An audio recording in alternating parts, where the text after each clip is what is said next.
All right, ladies and gentlemen, you're welcome to another great session with the presidential candidate of the fictional Common Sense People's Party. Now, anyone who has been following the events in the Nigerian politics in the last 6 months can clearly see that the Nigerian electoral umpire, INEC, and the judiciary have been heavily compromised. And it is so dangerous because they say the judiciary is the last hope of the common man, meaning the Nigerian situation has left the common man hopeless because APC have entered into a contract with the judiciary. But this will not end well for members of the judiciary. Their decision to betray the trust of Nigerians and make a mess of the institution that has given them relevance will end in tears. Already, members of the APC no longer have any regard for the judiciary. They rig elections and direct aggrieved parties to the courts. Such is their disregard for the judiciary that APC chairman made a mockery of the court and Kano State NNPP Governor Abba Yusuf. But before I show you what he said and how Nigerians reacted, let me quickly show you this video that makes so much sense to me. In this interview, this man totally floors INEC and charges elites from all tribes and religion who mean well for Nigeria to stand up and rescue the electoral process. He said because this thing that is brewing is going to affect every one of us. Listen to how he said it.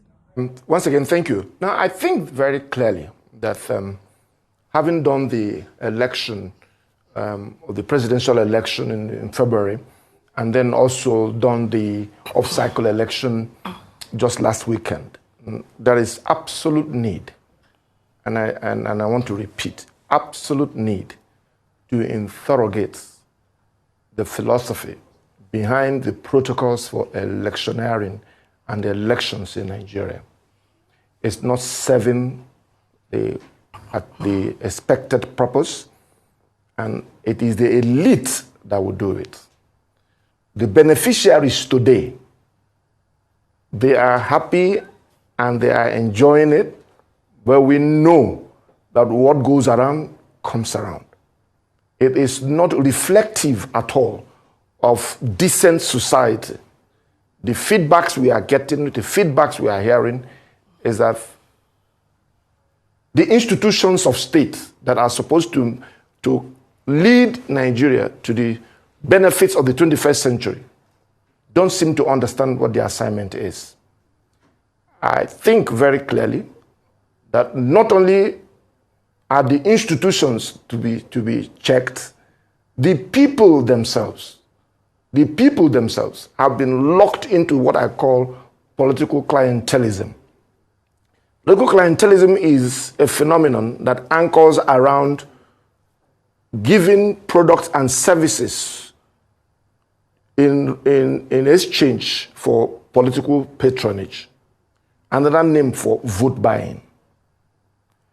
The kind of brigandage, the kind of confusion, the kind of overturn of rules and known regulations as we get the feedbacks around, irrespective of what people are saying, a whole lot of people are grandstanding saying, doesn't speak that as a nation, we are determined to move forward.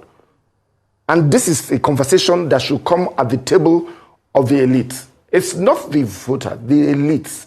That's what is called elite consensus in every society. They come and say, you know what, whether you're in PDP, APC, PRP, whatever it is, that this is the minimum, irreducible minimum we will allow, we can accept as a people, anchored on the rule of law. Then INEC will act on that. But when things are shifting in a manner that one party benefits, and then as soon as the party benefits, then it looks, the mantra will be, INEC is doing well, the police is doing well, the military officers are doing well. Then when it shifts to the other side, those other side that said today they are okay, will be complaining tomorrow.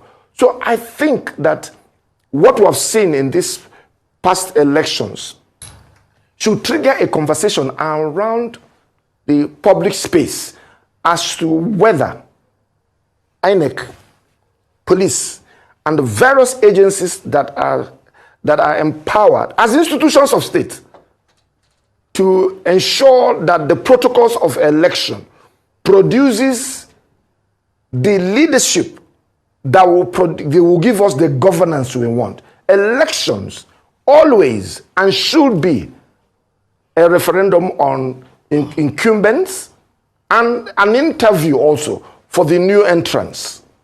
What I have noticed and what most people are noticing is almost close, more than clientelism, where people's votes are purchased. And listen, what this does is that in the morning after, the recruitment produces people that don't have neither the skill sets nor the capacities to deliver on governance. Remember, it is elections producing leadership that gives you good governance. If you model up the elections, you won't get the right leadership. And if you don't get the right leadership, you can't complain when the right governance doesn't show up. So my submission is this. The overall conversation now should be the interrogation of the political process. Let me give you for example. These things may sound radical, but it has to be done. Incumbents who finish their 4 years should hand over the governance of their states to a 3-month transition council that conducts elections. It changes the whole status quo. If an incumbent is the one sitting and, as it were, superintending the conduct of an election in an election that is a candidate, we need to do things with some measure of being deliberate in our actions going forward. We have tried this in the past. It's not working. And to the elites, it is enlightened self-interest. It is enlightened self-interest. You may be benefiting today. But I can bet you it's not sustainable. So in my take, I lay the blame on the political class who have captured the states and the instruments of governance for their benefit and have converted the people into some measure of clients. In other words, they pay them for this season and they get what they want. And then no wonder, 6 months, 1 year down the line, elected officers and government officials are at a loss as to how to move the country forward. You heard him. This is the kind of suggestion you expect to hear from a man like Wole Soyinka. But look at what tribalism has turned him into. What a shame. Now, let us listen to what APC chairman Abdullahi Ganduje said. Look at how the papers reported it. Ganduje to Abba Yusuf, let's meet at Supreme Court. You will be finally sacked. The national chairman of the ruling All Progressive Congress, APC, Abdullahi Ganduje, has expressed optimism that the party will trounce the new Nigeria People Party, NNPP, again at the Supreme Court over the Kano State governorship election dispute. He was reacting to the victory of the party at the appeal court that upheld the sack of the NNPP Abba Yusuf as the Kano State governor. Ganduje, who applauded the appellate court for dispensing justice, said he was sure that the NNPP will still want to try their luck in the apex court, but assured them of another round of defeat. The APC national chairman, who was reacting to the judgment, told newsmen in Abuja on Friday that probably they will go to the Supreme Court, which is part of democracy. He said, there is nothing wrong for them to go to the Supreme Court. We too are ready to meet them in the Supreme Court. And inshallah, we will win in the Supreme Court as well. Now, Kwankwaso was telling the governor Abba Yusuf not to go to the Supreme Court, that he should wait till 2027. But Ganduje is telling the man to go to the Supreme Court.